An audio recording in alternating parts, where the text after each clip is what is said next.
भारतीय इतिहास में कुछ योद्धा ऐसे हुए हैं जिनकी तलवार की चमक ने साम्राज्यों की दिशा बदल दी।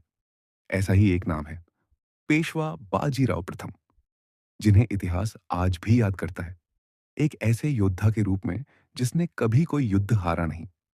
बाजीराव का जन्म 18 अगस्त 1700 को हुआ था। उनके पिता बालाजी विश्वनाथ मराठा साम्राज्य के पेशवा थे। बचपन से ही बाजीराव में युद्ध नीति और घुड़सवारी की अद्भुत क्षमता थी। सिर्फ 20 साल की उम्र में वे मराठा साम्राज्य के पेशवा बने और देखते ही देखते उन्होंने मुगलों और निजाम की नींव हिला दी। बाजीराव की सबसे बड़ी ताकत थी उनकी तेज गति और बिजली जैसी रणनीति।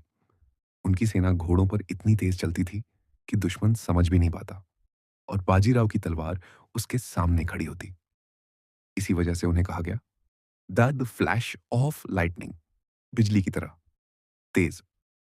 इतिहास गवाह है बाजीराव ने अपने जीवन में 41 युद्ध लड़े और एक भी नहीं हारे। उन्होंने ही मराठा साम्राज्य को दक्षिण से उठाकर उत्तरी भारत तक फैला दिया। लेकिन बाजीराव की कहानी केवल युद्धों तक सीमित नहीं है। उनकी प्रेम गाथा भी मशहूर है, मस्तानी के साथ। जहां एक तरफ उनकी तलवार ने साम्राज्य बनाया, वहीं दूसरी तरफ उनके प्रेम ने समाज को सोचने पर मजबूर कर दिया। 1740 में, सिर्फ 40 साल की उम्र में, नर्मदा नदी के किनारे बाजीराव का निधन हो गया। कहा जाता है कि वे अपनी आखिरी सांसों तक युद्ध की तैयारी कर रहे थे। बाजीराव का नाम आज भी गूंजता है क्योंकि उन्होंने दिखाया कि अगर हौसला बुलंद हो तो कोई ताकत आपको हरा नहीं सकती।